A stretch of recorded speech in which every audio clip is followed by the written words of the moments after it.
भारत को जम्मू एंड कश्मीर के रियासी डिस्ट्रिक्ट में करीबन 5.9 मिलियन टन लिथियम का भंडार मिला है। ये इतना ज्यादा है जैसे क्रूड ऑयल मिलने के बाद सऊदी का नक्शा बदल गया, वैसे ही भारत की काया पलट सकती है। आज तक इंडिया को चाइना से 8,000 करोड़ का लिथियम इंपोर्ट कराना पड़ता था, लेकिन हाल ही में जम्मू एंड कश्मीर में जियोलॉजिकल सर्वे ऑफ इंडिया को 5.9 मिलियन टन लिथियम मिला, जो कि किसी कुबेर के खजाने से कम नहीं है। और GSI की माने तो इन एरियाज में लिथियम मिलने के काफी चांसेस हैं। और आखिरकार 9 फेब को मिनिस्ट्री ऑफ माइंस ने ट्विटर पर ट्वीट करके ये अनाउंसमेंट किया कि उन्हें 5.9 मिलियन टन लिथियम मिला जम्मू एंड कश्मीर के रियासी डिस्ट्रिक्ट में। मिनिस्ट्री ऑफ माइंस के इस ट्वीट के बाद दुनिया भर की आंखें खुली की खुली रह गई और सबके अलग अलग रिस्पॉन्स आना शुरू हो गए। इसमें से एक है जैश-ए-मोहम्मद, जो एंटी इंडिया ऑर्गेनाइजेशन चलाता है। इसने भारत को ये कह के धमकाया कि जो कोई भी इनका लिथियम चुराएगा उन पे वो अटैक कर देगा, और हमारा भारत ऐसी गीदड़ धमकियों से कहाँ डरने वाला है। उसके बाद GSI ने ये खुले शब्दों में बोल दिया है कि वो जल्दी ही लिथियम माइनिंग शुरू कर देंगे। GSI के इस अनाउंसमेंट के बाद बाकी सारे देशों की नजर भारत पे आ टिकी है, जिसमें पहले नंबर पे है USA ने दूसरे ही दिन अपने एनर्जी रिसोर्स असिस्टेंट सेक्रेटरी को इंडिया भेज दिया, क्योंकि USA की लिथियम डिमांड हर साल 69% बढ़ती ही जा रही है, और जिसमें 90% इम्पोर्ट वो अर्जेंटीना और चिली करता है। और इसी प्रॉब्लम को सॉल्व करने के लिए बाइडेन एडमिनिस्ट्रेशन ने national blueprint for lithium batteries को लॉन्च किया है। इसी प्लान के हिसाब से USA इंपोर्ट को कम करना चाहता है, जिसके लिए वो और ज्यादा इन्वेस्टमेंट माइनिंग से लेकर लिथियम प्रोडक्शन में करने का प्लान कर रहा है, जिसमें इंडिया का ये रिसोर्स उसके लिए एक गोल्डन अपॉर्चुनिटी की तरह है। इसी की वजह से USA ने अपने एनर्जी रिसोर्स असिस्टेंट सेक्रेटरी को इंडिया भेजा है। लिथियम आज सभी ग्लोबल लीडर्स के लिए इतना इम्पोर्टेंट हो गया है कि हर कोई इसे हथियाना चाहता है। जैसे दुनिया का 60% लिथियम प्रोडक्शन चाइना ही करता है,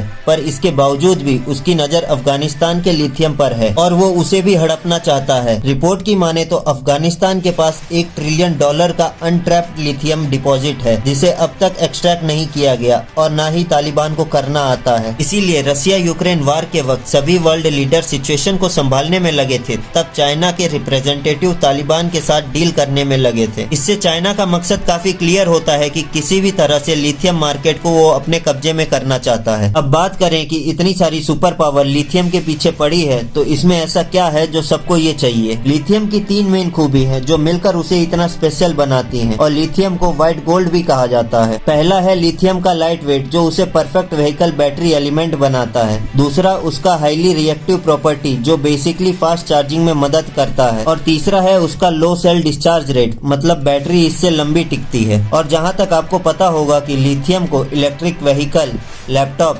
स्मार्टफोन और मिलिट्री के मिसाइल्स में भी यूज किया जाता है। पर इसके अलावा लिथियम का इस्तेमाल इन मिलिट्री के मिसाइल सिस्टम को कूल करने के लिए, माइक्रोवेव में सेरेमिक के बर्तन को टूटने से बचाने के लिए, और तो और मेंटल हेल्थ के पेशेंट के मूड स्टेबलाइज करने के लिए भी यूज किया जाता है। अगर हम सिर्फ इलेक्ट्रिक व्हीकल से आने वाले डिमांड की बात करें तो आने वाले 6 सालों में लिथियम की डिमांड 4 गुना बढ़ने वाली है। बस इसीलिए 2021 में सॉफ्ट सिल्वर मेटल का प्रोडक्शन 100,000 टन क्रॉस कर चुका है, और इसका कारण है कंट्रीज का EV कमिटमेंट। और 2030 तक UK, स्वीडन, जर्मनी जैसे देश खुद को 100% इलेक्ट्रिक व्हीकल मार्केट बनाना चाहते हैं, और ऐसी कई कंट्री जो इस रास्ते पे चल रही हैं। और एक्सपर्ट की माने तो व्हाइट गोल्ड फ्यूचर में ब्लैक गोल्ड यानी कि पेट्रोल को रिप्लेस करने वाला है। इसीलिए आने वाले टाइम में इंडिया के लिए लिथियम एक गेम चेंजिंग साबित होगा। जैसे ऑयल मिलने के बाद सऊदी की किस्मत रातों रात चेंज हो गई थी, कुछ ऐसा ही इंडिया के साथ भी अब हो सकता है। लेकिन अब जो आने वाला टाइम है उसकी बात ही अलग होगी, और फ्यूचर भी व्हाइट गोल्ड का होने वाला है। दुनिया भर में अब धीरे धीरे ऑयल पर डिपेंडेंसी कम हो रही है और लिथियम पर ज्यादा होना शुरू हो गई है। अभी तक इंडिया में इलेक्ट्रिक मार्केट का शेयर 0.5% था, क्योंकि हमें भारी मात्रा में लिथियम इंपोर्ट करना पड़ता था, जो इंडिया को काफी महंगा पड़ता था। लेकिन अब अपने सभी टारगेट को पूरा करने के लिए मिनिस्ट्री ऑफ माइंस ने काबिल KABIL नाम का ज्वाइंट वेंचर भी स्टार्ट कर दिया है, जिसका काम है ओवरसीज मिनरल एसेट्स को ढूंढना। और जम्मू एंड कश्मीर में मिले रिजर्व्स ने जैसे इंडिया की किस्मत ही बदल कर रख दी, और इनके मिलने से अब इंडिया एक लीडिंग एक्सपोर्टर भी बन जाएगा। वैसे आपका इस बारे में क्या सोचना है हमें कमेंट में जरूर बताएं,